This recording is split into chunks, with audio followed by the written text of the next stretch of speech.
Hello മക്കളെ, welcome back to Xylem learning. മക്കളെ, നമുക്ക് നാളെ ഹിന്ദി പരീക്ഷ നടക്കാൻ പോവുകയാണ്. പരീക്ഷ നടക്കുന്ന സമയത്ത് നമ്മൾ ഇത് പഠിച്ചില്ലെങ്കിൽ എല്ലാം തെറ്റുമെന്ന് പറയുന്നത് എന്തുകൊണ്ടാണെന്ന് വെച്ചാൽ, വളരെ പ്രധാനമായി നാളെ നിങ്ങൾ ക്വസ്റ്റ്യൻ ആൻസർ ചെയ്തുമ്പോൾ വാക്കുകൾ തെറ്റിപ്പോകാതിരിക്കണമെങ്കിൽ, ആശയങ്ങൾ മാറിപ്പോകാതിരിക്കണമെങ്കിൽ അവസാന റൗണ്ടിൽ നാം തീർത്തും ഓർത്ത് വെക്കേണ്ട കാര്യങ്ങളുണ്ട്. അതിലേക്കാണ് ഞാൻ നിങ്ങളുടെ ശ്രദ്ധ കൊണ്ടുപോകുന്നത്.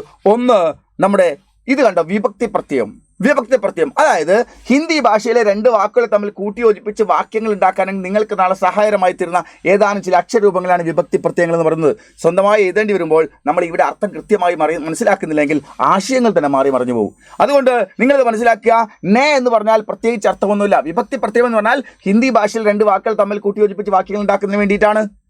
അപ്പോൾ നോക്ക്, നേ എന്ന് പറഞ്ഞാൽ പ്രത്യേകിച്ച് അർത്ഥമൊന്നുമില്ല, എന്നാൽ നേ എന്ന് പറഞ്ഞാൽ പ്രത്യേകിച്ച് അർത്ഥമൊന്നുമില്ല എന്ന് പറയുമ്പോൾ നിങ്ങൾ മനസ്സിലാക്കേണ്ടത്, നേ എന്ന് പറഞ്ഞാൽ ഭൂതകാലങ്ങളിലാണ് ഉപയോഗിക്കുന്നത്. അതായത് കഴിഞ്ഞുപോയ കാര്യം പറയുകയാണെങ്കിൽ ഏതെങ്കിലും ഒരാളുടെ പേരിൻ്റെ കൂടെ നമുക്ക് നേ പറയേണ്ടി വരുന്നു. അല്ലാതെ നിങ്ങൾ വേറെ ഒന്നും ടെൻഷൻ അടിക്കേണ്ട കാര്യമില്ല. ഇപ്പോൾ ഈ ലാസ്റ്റ് മൊമെൻറ്റിൽ ഇത് മനസ്സിലാക്കുക. പിന്നെ നിങ്ങൾ സെൻറ്റൻസ് ചെയ്യുന്ന സമയത്ത് നമുക്ക് വരുന്നത് കോ എന്നാണ്. അതിൻ്റെ അർത്ഥം ക്ക് നീളയെന്ന, അവൾക്ക്, അവനെ, അവളെ, അവയെ എന്നൊക്കെ പറയാൻ. സാഹിൽ കോ, ബേലാക്കോ എന്നൊക്കെ നമ്മൾ ഉപയോഗിക്കാൻ വേണ്ടി കോ ഉപയോഗിക്കുന്നു. പിന്നെ നമ്മൾ സേ എന്നുള്ളത് ഇൽ നിന്ന്, കൊണ്ട്, കാൾ, ഓട്, മുതൽ, ആൾ എന്നീ അർത്ഥങ്ങൾക്കാണ് നമ്മൾ സേ ഉപയോഗിക്കുന്നത്. ഓക്കെ, സേ ഇൽ നിന്ന്. ഓക്കെ, ഗർ സേ വീട്ടിൽ നിന്ന്, രാമു സേ രാമുവിനെ കൊണ്ട്, സാഹിൽ സേ സാഹിലിനേക്കാൾ, സാഹിൽ ബേല സേ കഹാ സാഹിൽ ബേലയോട് പറഞ്ഞു, ഏക് സേ 10 തക്ക് 1 മുതൽ 10 വരെ, ഗർ സേ സ്കൂൾ തക്ക് വീട് മുതൽ സ്കൂൾ വരെ എന്നൊക്കെ പറയാൻ വേണ്ടിയിട്ടാണ് നമ്മൾ സേ ഉപയോഗിക്കുന്നത്. ആൾ, അതിനേക്കാൾ, അവയേക്കാൾ എന്ന് റെയറായിട്ട് ഉപയോഗിക്കുന്നു. ഓക്കെ, പിന്നെ നമുക്ക് വരുന്നത് കാക്കേക്കിയാണ് മക്കളെ. കാക്കേക്കിയുടെ അർത്ഥം ഇൻ്റെ ഉടെ ഉള്ളാലേ എന്നാ. ഇതിൽ കായുടെ അർത്ഥം ഇൻ്റെ ഉടെ ഉള്ളാലേ, കേയുടെ അർത്ഥം ഇൻ്റെ ഇവിടെ ഉള്ളാലേ, കീയുടെ അർത്ഥം ഇൻ്റെ ഇവിടെ ഉള്ളാലേ എന്നാ. എന്നാൽ നിങ്ങൾക്ക് നിങ്ങളെ A+ നിർണ്ണയിക്കുന്ന 2 മാർക്കിൻ്റെ 1 മാർക്കിൻ്റെ ക്വസ്റ്റ്യൻസ് ഒക്കെ വരുന്ന സമയത്ത് കൃത്യമായിട്ട് കാ വെക്കേണ്ട സ്ഥലത്ത് കെയോ, കെ വെക്കേണ്ട സ്ഥലത്ത് കിയോ മാറിപ്പോയാൽ അതിൻ്റെ മാർക്ക് മൊത്തം പോകും. അപ്പോൾ അങ്ങനെ വരുന്നേ കൃത്യമായ 1 മാർക്കിൻ്റെ ക്വസ്റ്റ്യൻ വരുന്ന സമയത്ത് കോൺസ വാക്യ ടി കെ എന്ന് പറയുമ്പോൾ അവിടെയാണ് നമ്മൾ ഇത്തരം കാര്യങ്ങൾ നമുക്ക് അപകടമായി വരുന്നത്. ഇവിടെ നിങ്ങൾ നോക്ക്, ക എന്ന് പറയുന്നത് ഇന്ത്യ ഇവിടെ ഉള്ളാലേ എന്നാണ്, കെ എന്ന് പറയുന്നത് ഇന്ത്യ ഇവിടെ ഉള്ളാലേ എന്നാണ്, കി എന്ന് പറഞ്ഞാൽ ഇന്ത്യ ഇവിടെ ഉള്ളാലേ എന്ന് ചോദിച്ചാൽ ഇന്ത്യ ഇവിടെ ഉള്ളാലേ എന്ന അർത്ഥം കിട്ടാൻ ഏതും വെച്ചുകൂടെ എന്ന് ചോദിച്ചാൽ ഏതും വെക്കാം. പക്ഷേ നമ്മൾ മനസ്സിലാക്കേണ്ടത്, ഒരു വാക്ക് പറയുമ്പോൾ നമ്മൾ അത് പുല്ലിംഗമാണെങ്കിൽ ഇപ്പുറത്ത് ഇന്ത്യ എന്ന അർത്ഥം കിട്ടാൻ വേണ്ടി ക വെക്കണം. പിന്നീട് ഒരു വാക്ക് പറയുന്ന സമയത്ത് അത് സ്ത്രീലിംഗമാണെങ്കിൽ നമ്മൾ ഇപ്പുറത്ത് ഇന്ത്യ എന്നർത്ഥം കിട്ടാൻ വേണ്ടി കീ വെക്കണം. ഒരു വാക്ക് പറയുന്ന സമയത്ത് വരാൻ പോകുന്ന വാക്ക് പുല്ലിംഗം ബഹുവചനാണെങ്കിൽ നമ്മൾ കെ എന്ന് വെക്കണം. ഉദാഹരണത്തിന് ഞാൻ ഇങ്ങനെ എഴുതാൻ നോക്ക് ശ്രദ്ധിച്ചോളൂ മക്കളെ. രാജു കെ പിതാ എന്ന് ഞാൻ പറയുന്നു. കാരണം പിതാവ് പുല്ലിംഗമാണ്, പക്ഷേ ബഹുമാന സൂചകമാണ്. അതുകൊണ്ടാണ് രാജു കെ പിതാ എന്ന് വെച്ചത്. ഇനി ഇവിടെ നമ്മൾക്ക് രാജു കി മാതാജി എന്ന് ഞാൻ പറയുന്നു. മാതാജി, രാജുവിൻ്റെ അമ്മച്ചി. ഇത് മാതാജി എന്നുള്ള സ്ത്രീലിംഗം ആയതുകൊണ്ടാണ് നമ്മൾ കീ വെച്ചത്. ഇനി നോക്ക്, രാജു കാ ബേട്ട. കണ്ടോ? അതായത് തൊട്ടു മുൻപിൽ വരാൻ പോകുന്ന വാക്കുകൾ നോക്കിയിട്ടാണ്, അവ സ്ത്രീലിംഗമാണോ പുല്ലിംഗമാണോ നോക്കിയിട്ടാണ് നമ്മൾ കാക്കയ്ക്ക് തൊട്ടുപുറത്ത് പ്രയോഗിക്കുന്നത്. മനസ്സിലായോ? യെസ്, ഇത് നമ്മൾ വളരെയധികം ശ്രദ്ധിക്കേണ്ട കാര്യമാണ്. ചെറിയ ക്വസ്റ്റ്യൻ ആൻസർ വരുന്ന സമയത്ത് കോൺസ വാക്കി ടി കെ എന്ന് വരുന്നിടത്ത് ഈ കാക്കയ്ക്ക് നമ്മൾ തെറ്റിക്കും.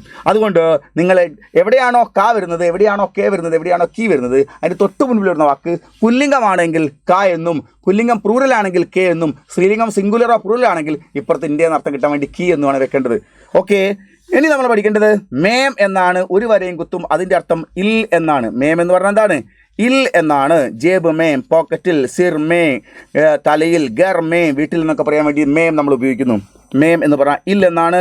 പർ എന്ന് പറഞ്ഞാൽ മീതെ, മുകളിൽ. മീതെ കാഗസ് പർ ലിഖ്തായേ, കാഗസിൻ്റെ പുറത്ത് എഴുതുന്നു അല്ലേ എന്നൊക്കെ പറയുന്നു. കേലിയെ വേണ്ടി, ഖാനെ കേലിയെ, രഹിനെ കേലിയെ, ദേക്കിനെ കേലിയെ എന്നിവയ്ക്ക് വേണ്ടി ഉപയോഗിക്കുന്നു. അപ്പോൾ ഇത്രയും കാര്യങ്ങളാണ് നിങ്ങൾക്ക് സ്വന്തമായി സെൻറ്റൻസ് എഴുതുന്ന സമയത്ത്, ക്വസ്റ്റ്യൻ ആൻസർ ചെയ്യുന്ന സമയത്ത്, വാക്യ ശുദ്ധീകരിച്ചുള്ള വാക്കുകൾ ഏതെന്ന് ചോദിക്കുന്ന സമയത്ത് ഏറ്റവും കൂടുതൽ നിങ്ങളുടെ മൈൻഡിൽ വർക്ക് ചെയ്യേണ്ടത് ഈ സംഭവങ്ങളാണ്. ഇതിൻ്റെ അർത്ഥം മറന്നുപോയത്. അപ്പോൾ നേ പ്രത്യേകിച്ച് അർത്ഥമൊന്നുമില്ല. പക്ഷേ കഴിഞ്ഞു പോയ സെൻറ്റൻസ് എഴുതുമ്പോൾ ഒരാളുടെ പേര് വരികയാണെങ്കിൽ പേര് തൊട്ട് മുൻപ് നേ ചേർക്കണം.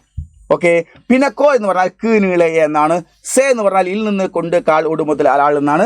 കാക്കേക്കിയുടെ അർത്ഥം ഇന്ത്യ ഇവിടെ ഉള്ളാലേ എന്നാണ്. മേം, ഇൽ, പർ, മീതെ, മുകളിൽ, കേലിയെ വേണ്ടിയതാണ്. ഇത് നിങ്ങൾ കറക്റ്റ് സെറ്റ് ആയിരിക്കണം മക്കളെ. അപ്പോൾ നമ്മളറിയും ഇതൊക്കെ ഞാൻ എന്നോ പഠിച്ചു വെച്ചാണ്. പഠിച്ചു വെച്ചായിരിക്കും. പക്ഷേ നമുക്ക് 20 മാർക്കിൻ്റെ ഡിസ്കോഴ്സ് കഴിഞ്ഞ് ബാക്കി വരുന്ന ക്വസ്റ്റ്യൻസ് 20 മാർക്കിൻ്റെതാണ്. അവിടെ ഇത്തരം കാര്യങ്ങൾ ശ്രദ്ധാപൂർവം നമുക്ക് ശ്രദ്ധിക്കാൻ കഴിഞ്ഞിട്ടില്ല എങ്കിൽ നമ്മൾ എഴുതുന്നിടത്തും നമുക്ക് തെറ്റുപറ്റും. ഓക്കെ, ഇനി നമുക്ക് വരേണ്ടത് സെൻറ്റൻസ് ഉണ്ടാക്കാൻ വേണ്ടി ഏറ്റവും സഹായമായി തീരുന്നത് ഇപ്പോൾ നിങ്ങൾ സ്ക്രീനിൽ കാണുന്ന സർവനാമമാണ് മക്കളെ. സർവനാമം. വളരെ ഗൗരവത്തോടെ മനസ്സിലാക്കണം. എന്താ സർവനാമം? പേരുകളുടെ ആവർത്തന വിരസത ഒഴിവാക്കുന്നതിന് വേണ്ടിയും പേരറിയാത്ത ഏതെങ്കിലും വ്യക്തി വസ്തു ഉണ്ടെങ്കിൽ അതിന് പേര് ഇൻട്രൊഡ്യൂസ് ചെയ്യാൻ വേണ്ടി, അതിനെക്കുറിച്ച് പറയാൻ വേണ്ടി ഉപയോഗിക്കുന്ന കോമൺ നെയിമിനെയാണ് സർവനാമങ്ങൾ എന്ന് പറയുന്നത്. അപ്പോൾ എന്താ സർവനാമം?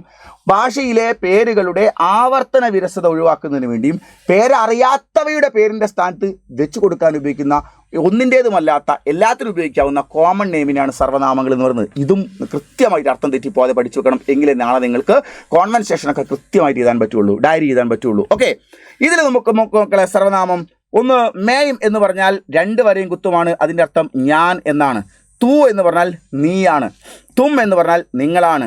ഹം എന്ന് പറഞ്ഞാൽ ഞങ്ങൾ, നമ്മൾ, നാം എന്നാണ്. ആപ്പ് എന്ന് പറഞ്ഞാൽ താങ്കളാണ്. വഹ എന്ന് പറഞ്ഞാൽ മക്കളെ അവൻ, അവൾ, അത്, ആ എന്നാണ്. യഹ് എന്ന് പറഞ്ഞാൽ ഇവൻ, ഇവൾ, ഇത്, ഈ എന്നാണ്. വേ എന്ന് പറഞ്ഞാൽ അവർ, അദ്ദേഹം എന്നാണ്. യേ എന്ന് പറഞ്ഞാൽ ഇവർ, ഇദ്ദേഹം എന്നാണ്. കോൻ എന്ന് പറഞ്ഞാൽ ആര്, ഏത് എന്നാണ്. കോയി എന്ന് പറഞ്ഞാൽ ആരോ, ഏതോ എന്നാണ്. ജോ എന്ന് പറഞ്ഞാൽ ഏതൊരു, ഏതൊന്ന്, ഏതൊരുവൻ എന്നൊക്കെ ഉപയോഗിക്കുന്നു. സോ യാതൊരു, യാതൊരുവൻ, യാതൊന്നു എന്ന് ഉപയോഗിക്കുന്നു. കുച്ച് കുറച്ച്, ക്യാ എന്ത്. ഇത്രയും അർത്ഥങ്ങൾ കൃത്യമായി നിങ്ങൾ പഠിച്ചു വെക്കണം. കാണാതെ പഠിക്കണം, സെറ്റാക്കണം. എങ്കിൽ മാത്രമേ നാളെ നിങ്ങൾക്ക് മനോഹരമായി തടസ്സമില്ലാതെ സെൻറ്റൻസുകൾ എഴുതാൻ കഴിയുള്ളൂ. ഓക്കെ, അപ്പോൾ വിഭക്തി പ്രത്യയങ്ങളും സർവനാമങ്ങളുമാണ് സെൻറ്റൻസ് ഉണ്ടാക്കാൻ വേണ്ടി ഹിന്ദി വാക്കുകൾക്കിടയിൽ ഇട്ടുകൊടുക്കുന്നത്. അപ്പോഴാണ് സെൻറ്റൻസ് മുന്നോട്ടേക്ക് പോകുന്നത്. ഓക്കെ, അങ്ങനെ നമ്മൾ ഉണ്ടാക്കി പോകുമ്പോൾ നമുക്ക് വരാവുന്നൊരു പ്രശ്നമുണ്ട്. ഈ എപ്പം നോക്കൂ, അവൻ്റെ എന്ന് നമുക്ക് പറയണം. അവൻ്റെ എന്ന് നമുക്ക് പറയണം. നോക്കിയോ, ഇവിടെ നമ്മൾ പറയുകയാണേ, ശ്രദ്ധിച്ചോളൂ. അവൻ്റെ അല്ലെങ്കിൽ അവനിൽ എന്ന് നമ്മൾ പറയുക. ഇതിൻ്റെ ഹിന്ദി എന്താ? അവൻ എന്നുള്ളതിന് നമ്മളെന്താ പറയുക? വഹ് എന്നാണ് പറയുക. ഓക്കെ, ഇൽ എന്നുള്ളതിന് നമ്മളെന്താ? അവനിൽ എന്നുള്ളതിന് നമ്മളെന്താ പറയുക? അവനിൽ എന്നുള്ളതിന് മേം എന്നാ പറയുക. എന്നാൽ അവനിൽ എന്ന് പറയാൻ ഇത്രയും നേരം അവൻ എന്നുള്ളതിന് നമ്മൾ വഹ് പഠിച്ചു, ഇൽ എന്നുള്ളതിന് നമ്മൾ മേം പഠിച്ചു. അവനിൽ എന്നുള്ളതിന് വഹ് മേം എന്ന് ഉപയോഗിക്കില്ല. കാരണം എന്താണെന്ന് വെച്ചാൽ ഇതിൻ്റെ ഇടയിൽ മറ്റൊരു ഹിന്ദി വാക്ക് വന്നിട്ടില്ല എന്നുള്ളതാണ് പ്രശ്നം. അപ്പോൾ അതുകൊണ്ട് അഥവാ ഹിന്ദി വാക്ക് വരാതെ അവനിൽ നിന്ന് പറയേണ്ടി വരികയാണെങ്കിൽ ഇവ രണ്ടും കൂടി ചേർത്തിട്ട് ഈ ഒരു മാറ്റരൂപം വരും. അതായത് സർവനാമ രൂപങ്ങൾക്ക് ഒരു മാറ്റം സംഭവിക്കും. മേം, തൂ, തും, വഹ്, യഹ്, വേ, യേ, കോൻ, കോയ്, ജോസോ, കുച്ച്ക്യാന്ന് പറഞ്ഞില്ലേ, അവയ്ക്കൊരു മാറ്റം വരും. വഹ് മേം എന്നുള്ളത് നമ്മൾ എന്താണെന്നറിയോ? വഹ് പ്ലസ് മേം എന്ന് ചേരുമ്പോൾ സമം ഉസ്മേം എന്നാണ് അർത്ഥം വരിക. വഹ് പ്ലസ് മേം എന്താണ്? ഉസ്മേം എന്നാണ് വരിക. അപ്പോൾ നമുക്ക് ഇത് നമ്മൾ കൃത്യമായിട്ട് പഠിക്കേണ്ടത്, അതായത് ആദ്യം പഠിച്ച വിഭക്തി പ്രത്യയവും പിന്നീട് പഠിച്ച സർവനാമവും വെച്ച് കൊണ്ടുകൊണ്ടാണ്, ഇടയ്ക്കിടയ്ക്ക് വെച്ചുകൊണ്ടാണ് നമ്മൾ സെൻറ്റൻസ് ഉണ്ടാക്കേണ്ടത്. എന്നാൽ വളരെ അപൂർവങ്ങളായിട്ട് സർവനാമവും ഈ വിഭക്തി പ്രത്യയവും അടുത്തടുത്ത് വരേണ്ട ചില സാഹചര്യങ്ങൾ വരാറുണ്ട്. അങ്ങനെ അടുത്തടുത്ത് വരുമ്പോൾ അവ അതുപോലെയല്ല, ഒരു മാറ്റരൂപമാണ് എഴുതേണ്ടത്. അങ്ങനെ വരുമ്പോൾ നിങ്ങൾ നോക്ക്, വഹുപ്പർ എന്ന് പറഞ്ഞാൽ അവനിൽ നിന്നാണ്. അത് വഹ് പ്ലസ് പർ എന്നുള്ളത്, വഹുപ്പർ എന്നുള്ളത് എന്താവും? വഹുപ്പർ എന്നാവില്ല, അതെന്താവും? ഉസ്പർ എന്നാണ് ആവുന്നത്. ഓക്കെ, യഹ് സേ ഇവനെ കൊണ്ട് അല്ലെ ഇവനിൽ നിന്ന് എന്നുള്ളത് പറയേണ്ടി വരികയാണെങ്കിൽ യഹ് സേ എന്നുള്ളത് നമ്മൾ എന്താവും? യ പ്ലസ് സേ എന്താവും? ഇസ് സേ എന്നാണ് ആവുന്നത്. ഓക്കെ, മേം പ്ലസ് മേ, ആദ്യത്തെ മേ ഞാൻ, രണ്ടാമത്തെ മേ ഇൽ, മേം മേം എന്നിൽ എന്ന് പറയേണ്ടി വരികയാണെങ്കിൽ അവിടെ മേം മേം എന്നല്ല ആവുന്നത്, സംഭവം എന്താവും? മുച്ച് മേം എന്നാണ് ആവുന്നത്. വേ പ്ലസ് ക, വേ എന്ന് പറഞ്ഞാൽ അദ്ദേഹം, ക എന്ന് പറഞ്ഞാൽ എൻ്റെ, അദ്ദേഹത്തിൻ്റെ നമുക്ക് പറയേണ്ടി വരികയാണെങ്കിൽ വേക്ക എന്ന് എഴുതി വെക്കരുത്. ഇതിൻ്റെ ഇടയിൽ ഹിന്ദി വാക്കില്ലാത്തതുകൊണ്ട് വേ പ്ലസ് ക എന്നുള്ളത് എന്താവും? ഉൻക എന്നാവും. ഓക്കെ, അടുത്തത് ഏ കേലിയെ, ഇദ്ദേഹത്തിന് വേണ്ടി. ഏ എന്ന് പറഞ്ഞാൽ ഇദ്ദേഹം, കേലിയെ എന്ന് പറഞ്ഞാൽ വേണ്ടി, ഇദ്ദേഹത്തിന് വേണ്ടി എന്ന് നമ്മൾ പറയേണ്ടതാണെങ്കിൽ ഒരു സർവനാമവും വിഭക്തി പ്രത്യേകം അടുത്തടുത്ത് വരുമ്പോൾ ഇടയ്ക്ക് വാക്കില്ലെങ്കിൽ ഇവ രണ്ടും കൂടി ചേർന്ന് മാറ്റം ഉണ്ടാവും. എ പ്ലസ് കേലിയെ എന്നുള്ളത് എ കേലിയല്ല, എന്തായി മാറുന്നു മക്കളെ? ഇൻ കേലിയെ എന്നായി മാറുന്നു. ഓക്കെ, ഇൻ കേലിയെ എന്നായി മാറുന്നു. അപ്പോൾ എന്താ ഇങ്ങനെയായി മാറുന്നത്? ഇങ്ങനെ വെച്ചിട്ട് മാത്രമേ. ഇതിൽ നോക്കൂ, ഇവിടെ നമ്മൾ പറ തന്നു, ഇവിടെയും പറയുണ്ട്. ഇവിടെ സേ തന്നു, ഇവിടെ സേ ഉണ്ട്. ഇവിടെ മേൻ തന്നു, ഇവിടെ മേ ഉണ്ട്. ഇവിടെ കാ തന്നു, ഇവിടെ കാ ഉണ്ട്. ഇവിടെ കേലിയെ തന്നു, ഇവിടെ എന്തുണ്ട്? കേലിയ ഉണ്ട്. പക്ഷേ എന്തില്ല? വഹ് ഉസ്സായി. നോക്ക്, വഹ് ഉസ്സായി, യഹ് ഇസ്സായി, മേം ഉച്ചായി, വേ ഉന്നായി, യേ ഇന്നായി. അപ്പോൾ സർവനാമങ്ങളുടെ രൂപങ്ങൾക്ക് മാത്രമാണ് മാറ്റം ഉണ്ടാവുന്നത്. ഇത് നമ്മൾ പഠിച്ചു വെക്കണം. അപ്പോൾ നമ്മൾ സർവനാമ വിഭക്തി പ്രത്യയവും സെൻറ്റൻസ് ഉണ്ടാക്കാൻ വേണ്ടി ഉപയോഗിക്കുമ്പോൾ ഇവ രണ്ടും കൂടി അടുത്തടുത്ത് വരികയാണെങ്കിൽ മാറ്റരൂപം കൂടി നമുക്ക് ഓർമ്മണം. ഇങ്ങനെ തന്നെ കൃത്യമായി ചോദ്യവും വരും. ഓക്കെ, നമുക്ക് സഹി രൂപക്കോൺ സഹെ എന്ന് ചോദിച്ചിട്ട് വരുന്നത് ഇതാണ്, ഒരു മാർക്കാണ്. മാത്രമല്ല ആ ഒരു മാർക്ക് നഷ്ടപ്പെടുക മാത്രമല്ല, സെൻറ്റൻസ് ഉടനീളം നിങ്ങൾ എഴുതുന്ന വാക്യങ്ങളിൽ ഇവ കൃത്യമായി മനസ്സിലാക്കാതെ എഴുതി കഴിഞ്ഞാൽ നിങ്ങളുടെ ഹിന്ദി നിലവാരം വളരെ കുറഞ്ഞതാണെന്ന് മനസ്സിലാക്കുകയും ആശയങ്ങൾ അർത്ഥങ്ങൾ തെറ്റിപ്പോവുകയും മാർക്ക് കുറയുന്നതിന് കാരണമാവും. അപ്പോൾ അതുകൊണ്ട് നമ്മൾ സർവ്വനാമങ്ങൾ ആകെ എത്ര ഉള്ളത്? നമുക്ക് 15 എണ്ണം ഉള്ളത്. നമുക്ക് ആ സർവ്വനാമം 15 എണ്ണം നമുക്ക് നോക്കാം. മേ, തു, തും, ഹം, ആപ്പ്, വഹ്, യഹ്, വേ, യേ, വേ, യേ, കോൻ, കോയി, ജോ, സോ, കുച്ച്, ക്യ. ഇങ്ങനെ 15 സർവ്വനാമങ്ങളാണ് നമ്മൾ പഠിച്ച്. ഇവയുടെ മുൻപിൽ വരുന്ന വിഭക്തി പ്രത്യയങ്ങൾ ഏതൊക്കെയാണ്? നേ, കോ, സേ, കാ, കേ, കി, മേം, പർ, കേലിയാണ്. ഇവ രണ്ടും കൂടി അടുത്തടുത്ത് വരുമ്പോൾ ഉണ്ടാകുന്നൊരു മാറ്റത്തെക്കുറിച്ച് നമ്മൾ പറയാൻ പോകുന്നു. ആദ്യ സർവ്വനാമം 15 എണ്ണം ഉണ്ട്. ഈ 15 എണ്ണത്തിൽ ഇവയ്ക്ക് മാത്രം നോക്ക്, തും എന്നുള്ളതിൻ്റെ കൂടെ നേക്കോസെ കാക്കിക്ക് വരികയാണെങ്കിൽ മാറ്റമുണ്ടാവില്ല. ഹം എന്നുള്ളതിൻ്റെ കൂടെ നേക്കോസെ കാക്കിക്ക് വരികയാണെങ്കിൽ മാറ്റമുണ്ടാവില്ല. ആപ്പ് എന്നുള്ളതിൻ്റെ കൂടെ നേക്കോസെ കാക്കി വരികയാണെങ്കിൽ മാറ്റമുണ്ടാവില്ല. അപ്പോൾ എന്താണ്? തുമ്മിൻ്റെ കൂടെ തുമ്നെ, തുംകോ, തുംസെ അല്ലേ? ആ തുമ്മേൻ, തുംപർ, തുംകേലി മാറ്റമില്ല. ഹമ്മിൻ്റെ കൂടെയാണെങ്കിൽ ഹംനെ, ഹംകോ, ഹംസെ എന്ന് പറഞ്ഞ് മാറ്റമില്ല. ആപ്പാണെങ്കിൽ ആപ്പിനെ, ആപ്സെ, ആപ്കോ, ആപ്ക, ആപ്കെ, ആപ്മെ, ആപ്പർ, ആപ്കേലി മാറ്റമില്ല. അപ്പോൾ അതുകൊണ്ട് സർവ്വനാമത്തിൽ ആദ്യത്തെ 3 എണ്ണത്തിന് വിഭക്തി പ്രത്യയം വന്നാൽ ടെൻഷൻ അടിക്കേണ്ടതില്ല, അത് അങ്ങനെ തന്നെ വരുള്ളൂ. ഇനി നമ്മൾ മക്കളെ വളരെ ശ്രദ്ധിക്കേണ്ട ഒരു കാര്യം എന്ന് പറഞ്ഞാൽ സോ നോക്ക്. സോ എന്നുള്ളതിന് കൂടെ വിഭക്തി പ്രത്യയങ്ങളൊന്നും വരുന്ന വാക്ക് സെൻറ്റൻസ് വരാറില്ല. കുഷിൻ്റെ കൂടെ വരാറില്ല, ക്യാൻ്റെ കൂടെ വരാറില്ല. അപ്പം നമ്മൾ ബാക്കിയുള്ളതാണ് പഠിക്കേണ്ടത്. 15 സർവ്വനാമത്തിൻ്റെ അകത്തുനിന്ന് 6 എണ്ണം പോയി കഴിഞ്ഞാൽ 9 എണ്ണേ ഉണ്ടാവുള്ളൂ. വിഭക്തി പ്രത്യയം നേരത്തെ നമുക്കറിയാം 9 എണ്ണമാണുള്ളത്. അപ്പോൾ ഈ 9 സർവ്വനാമവും ഈ 9 വിഭക്തി പ്രത്യയം കൂടിച്ചേരുമ്പോൾ ഉണ്ടാകുന്ന മാറ്റമാണ് നമ്മൾ മുൻപിൽ പറഞ്ഞിരിക്കുന്നത്. അതായത് ഇങ്ങനെ നോക്ക്, 9 സർവ്വനാമല്ലേ നോക്ക്. 1, 2, 3, 4, 5, 6, 7, 8, 9 സർവ്വനാമം ഉള്ളത്. ഇതിലെ കൂടെ നമുക്ക് വരാൻ പോകുന്നത് എന്തൊക്കെയാണ്? നേ, കോ, സേ, കാ, കേ, കി, മേം, പർ, കേലി. ഇങ്ങനെയാണ് മക്കളെ ഇത് വരാൻ പോകുന്നത്. അങ്ങനെ വരുമ്പോൾ ഏത് വരികയാണെങ്കിലും മേമിൻ്റെ കൂടെ ആര് വരികയാണെങ്കിലും മേം ആദ്യം മുച്ചാവണം. അപ്പോൾ മേം പ്ലസ് സേ എന്നാണ് വന്നെങ്കിൽ എന്താവും? മുച്ച് സേ എന്നുണ്ടാവും. മേം പ്ലസ് പർ എന്നാണെങ്കിലോ മുച്ച് പർ എന്നുണ്ടാവും. തൂ ആണെങ്കിൽ എന്താവും? തുച്ചാവും. മേം എന്താവും? മുച്ചാവും. തൂ എന്താവും? തുച്ചാവും. വഹ എന്താവും? ഉസ്സാവും. യഹ എന്താവും? ഇസ്സാവും. വേ എന്താവും? ഉന്നാവും. യേ എന്താവും? ഇന്നാവും. കോൻ സിംഗുലർ ആണെങ്കിൽ, പ്ലൂരൽ ആണെങ്കിൽ കിൻ എന്നും, സിംഗുലർ ആണെങ്കിൽ കിസ് എന്ന് വരും. അതായത് ബഹുവചനാണെങ്കിൽ കിൻ എന്നും, ഏകവചനാണെങ്കിൽ കിസ് എന്ന് വരും. കോയി ബഹുവചനമാണെങ്കിൽ കിനി എന്നും, കിസി എന്ന ഏകവചനത്തിൽ വരും. ജോ ബഹുവചനാണെങ്കിൽ ജിൻ എന്നും, ഏകവചനാണെങ്കിൽ ജിസ് എന്നും മാറും. ഇങ്ങനെയാണ് മാറി നമ്മൾ സെൻറ്റൻസ് ചെയ്യുന്നത്. അപ്പോൾ നമ്മൾ ഇത് പഠിച്ചു കഴിഞ്ഞാൽ നമുക്ക് സെൻറ്റൻസിൽ പരീക്ഷയിൽ സെൻറ്റൻസ് ഉണ്ടാക്കുമ്പോൾ തെറ്റ് വരില്ല. മാത്രമല്ല ഇങ്ങനെ തന്നെ നേരിട്ടൊരു ചോദ്യം ചോദിച്ചാൽ ആ ചോദ്യം മാറില്ല. അപ്പം നമുക്ക് എന്താണ് നമ്മൾ ഉത്തരം പറയേണ്ടത്? മേം പ്ലസ് പർ എന്ന് പറഞ്ഞാൽ, മേം പ്ലസ് പർ എന്ന് പറഞ്ഞാൽ പർ മാറില്ല, മേം എന്താവും? മുച്ചായി മാറും. അപ്പോൾ എന്തുണ്ടാവും? മുച്ചുപ്പർ എന്നാ വരിക. അപ്പോൾ ഇത് നമ്മളൊന്ന് പഠിക്കേണ്ടതുണ്ട്. അപ്പോൾ നമ്മൾ എങ്ങനെ അത് പഠിക്കുക? സർവ്വനാമ വിഭക്തി പ്രത്യയം കൂടിച്ചേരുമ്പോൾ അവയ്ക്ക് അല്പം മാറ്റം സംഭവിക്കുന്നു. അതായത് മേ മൂച്ചായും, തൂ തൂച്ചായും, വഹ് ഊസായും, യഹ് ഈസായും, വേ ഉന്നായും, യേ ഇന്നായും, കോൻ കിന്നായും, കിസായും, കുയി കിനിയായും, കിസിയായും, ജോ ജിന്നായും ജിസായും മാറുന്നു. ഒന്നുകൂടെ പഠിക്കാം. മേ മൂച്ചായും, തൂ തൂച്ചായും, വഹ് ഓസായും, യഹ് ഈസായും, വേ ഉന്നായും, യേ ഇന്നായും, കോൻ കിന്നായും, കിസായും, കൊയ് കിനിയായും, കിസിയായും, ജോ ജിന്നായും ജിസായും മാറുന്നു. ഈ പാഠം പഠിച്ചാൽ നമുക്ക് എല്ലാ ഉത്തരങ്ങളും കിട്ടുന്നതാണ്. ഓക്കെ മക്കളെ, ഈ പാട്ടാണ് നിങ്ങൾ സ്ക്രീനിൽ ഇപ്പോൾ കാണുന്നത്. ഈ പാട്ടിനാണ് നമ്മൾ സ്ക്രീനിൽ ഇങ്ങനെ കാണുന്നത്. ഓക്കെ, അങ്ങനെയാണ് ഈ സ്ക്രീനിൽ നിങ്ങൾ കണ്ടില്ലേ?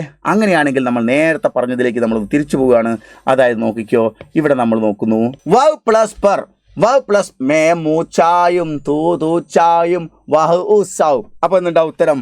വവ് പ്ലസ് എന്താവും? ഉസ് പർ എന്ന് വരും. ഓക്കെ, യഹ ആണെങ്കിലോ യ പ്ലസ് മേ മൂച്ചായും, തൂ തൂച്ചായും, വഹ് വഹ് ഉസായും, യഹ് ഇസാവും. യഹ് എന്താണ്? ഇസ്. തന്നെന്ത്? സേ. അപ്പോൾ എന്തുണ്ടാവും? ഈസ് സേ എന്ന് വരും. ഓക്കെ, മേം എന്താവും? മേം പ്ലസ് മേം എന്നാവുന്നത്. മേം മൂച്ചാവുന്നു. തന്നതെന്ത്? മേം. അപ്പോൾ എന്തുണ്ടാവും?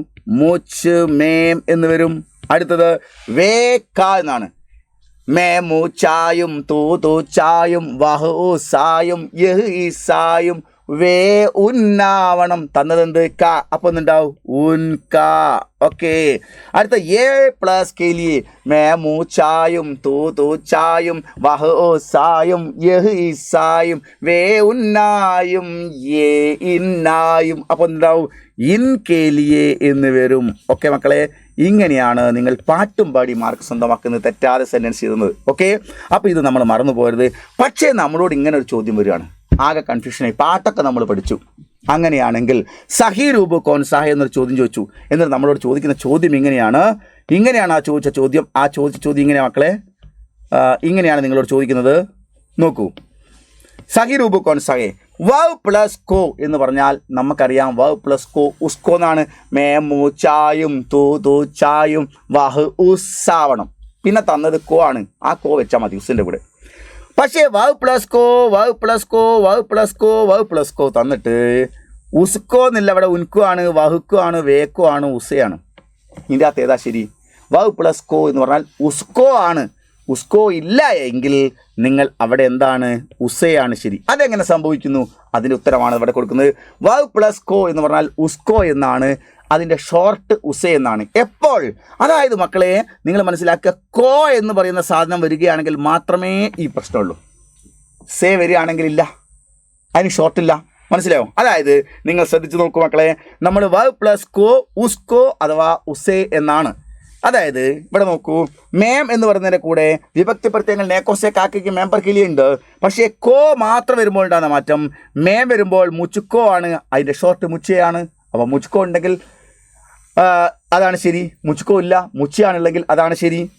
തൂ പ്ലസ് തുച്ചുക്കോ, അപ്പോൾ മേ മുച്ചായും തൂ തുച്ചായും നമ്മൾ പഠിച്ചത്. പക്ഷേ മുച്ചുക്കോയും ഇല്ല തുച്ചുക്കോയും ഇല്ല, പക്ഷേ അതിൻ്റെ ഷോർട്ട് രൂപമുണ്ട്, മുച്ചയുണ്ട് തുച്ചയുണ്ട്. വവ് പ്ലസ് കോ വഹ് ഉസ്സായി മാറും നമ്മൾ പഠിച്ചിട്ടുണ്ട്. പക്ഷേ കോ ചേർന്നാൽ എന്താവും? ഉസ്കോ എന്നുള്ളതിൻ്റെ ഷോർട്ട് ഉസ്കോ ശരിയാണ്, അതിൻ്റെ ഷോർട്ട് ഉസ്സയാണ്. യഹ് എന്നുള്ളതിൻ്റെ കൂടെ കോ ചേർന്നാൽ ഇസ്കോ ആണ്, ഷോർട്ട് ഇസയാണ്. വേ എന്നുള്ളതിൻ്റെ കൂടെ കോ ചേർന്നാൽ ഉൻകോ എന്നാണ്, അല്ലെങ്കിൽ അതിൻ്റെ ഷോർട്ട് ഉനേ എന്നാണ്. എ പ്ലസ് കോ എന്ന് പറഞ്ഞാൽ ഇൻകോ എന്നാണ്, അതിൻ്റെ ഷോർട്ട് ഇനേം എന്നാണ്. ഓക്കെ മക്കളെ, അപ്പോൾ ഇനി ഇതുപോലെ വേറെ ഒന്നും വരാൻ പാടില്ല. കോൻ വളരെ റെയറായിട്ടേ മാത്രമേ വരുള്ളൂ. കോൻ ഏകവചനാണെങ്കിൽ കിസ്കോ അല്ലെങ്കിൽ കിസേ, കോൻ ബഹുവചനാണെങ്കിൽ കിൻകോ അല്ലെങ്കിൽ കിനേ.